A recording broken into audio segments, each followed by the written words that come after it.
Hi, good afternoon, everyone. It gives me immense pleasure to be amongst all of you. Let me, Samir Bhai spoke about artificial intelligence and Silicon Valley.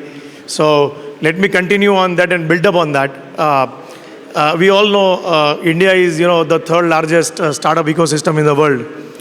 We have 117 plus unicorns and $105 billion plus of investments we have attracted in various startups in the country in last 8 to 10 years. So it speaks about the size and scale of the startup ecosystem in India. But before I move on, let me ask with some few questions in the audience. How many of you are using Chat GPT? So quite a few, right? How many of you believe that AI can replace humans? How many of you can believe AI can replace humans? Nobody.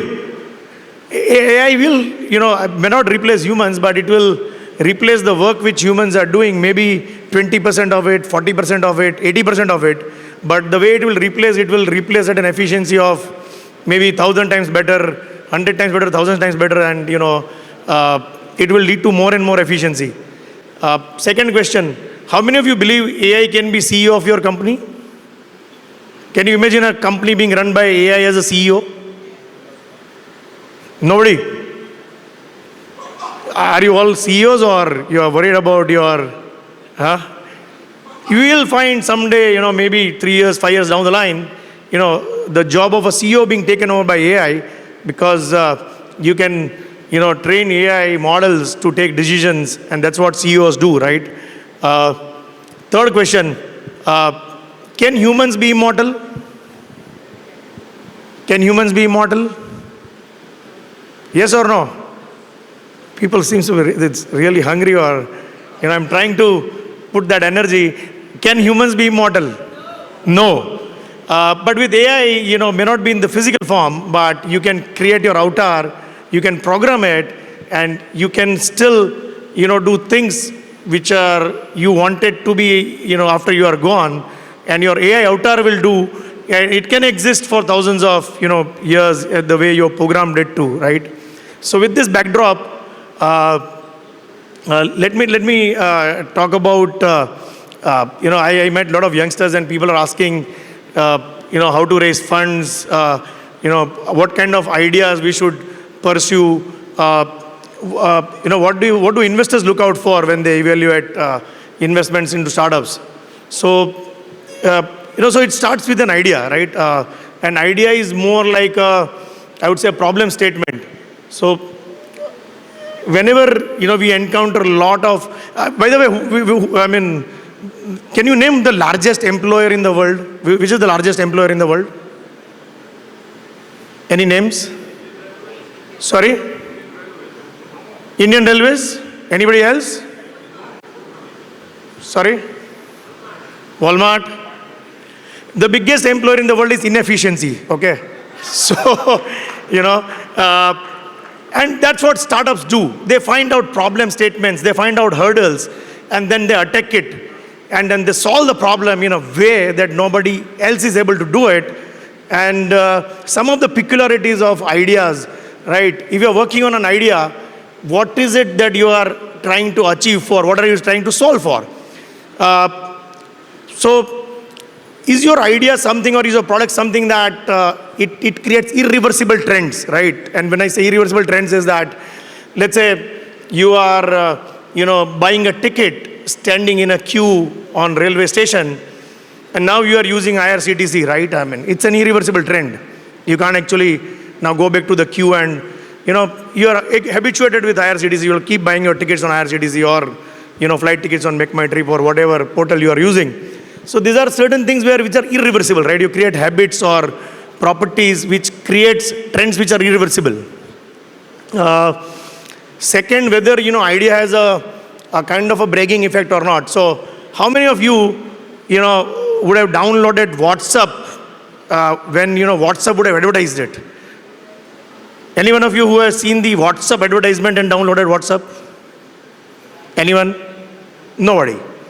everybody downloaded it because one of our friend would have downloaded it and they would have, bragged about it that, hey, my communications are easy. It's a fantastic platform to communicate. And that's the bragging effect, right? When people start bragging about your product, you don't need to do publicity. You don't need to spend marketing dollars. So can you create that bragging effect on your product? And many such products are there. We can talk about True Colors of the world, and then network effect. Some of the products create network effect. Third is, can you think about 10x innovation or 100x innovation? Most of the time we create products and we add one more feature. Now that one more feature doesn't create entry barriers. It's easy to replicate, right? Are we creating products which are 10x or 100x innovation products? So let's take an example of, for example, Tesla, right? Yeah, everybody knew to build electric car. In India also we had an electric car called Reva, 2007-8, right? So that electric car concept was not a new concept. But the way one, designed the car is that now the car, it's an autonomous car. You don't need a driver. So if I take Tesla and I go to office, I can actually put my car on Uber or any other platform and people can, get my car. So double income for me. So all of a sudden, car, which was a kind of a liability for which I used to pay my EMI and installments, it has become an earning asset for me. So they are not in the business of selling car. They are kind of selling software, right?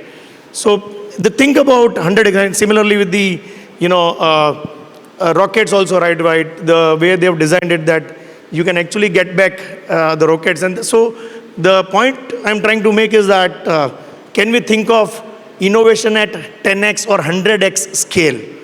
Can it change that? Can it bring that paradigm shift in the way we think about our products or our services or our platforms which we are building, right? So these are some of the pointers which we look at when we evaluate ideas and about founders, right? We generally don't like people who are solo founders. We like a team. We believe that it takes a team to achieve a certain larger mission or a larger goal. And most of the time, we prefer having more than one founder. We also don't like people trying to solve too many problems. Startup is all about picking up that one problem, creating a razor-sharp focus, and then solve it like nobody else has solved it, right? We also, like founder who are execution biased. The idea is nothing unless you execute it well. So we like people who have strong execution bias. And, when we ask questions, we try to understand that whether it is a Me Too idea or this is like, something which everybody has faced this problem. So we ask questions like how many customers you have met, what is the on-ground work. So like, for example, Hitesh Sachdev of Oyo, before he, started Oyo, 6 months he spent on the, ground, meeting, a lot of customers and, understanding the problem statements on the ground. And then, he launched it, right? So how well you understood the problem, I think that's also important. And there are many, and then, I'll kind of be a paucity of time. So I'll end it that, there are many such platforms which, the entrepreneurs can actually tap into for raising funds. There are, I would suggest if you are taking entrepreneurship, get registered with some incubators and accelerators. There are plenty of incubators and accelerators. They help you to shape up your idea, to refine your idea. And then, there are platforms like Let's Venture, AngelList, Mumbai Angels, Chennai Angels, Hyderabad Angels, a lot of these angel networks where you can actually raise your seed funding. And then there are a lot of angel investors also. Some of them are in the room as well.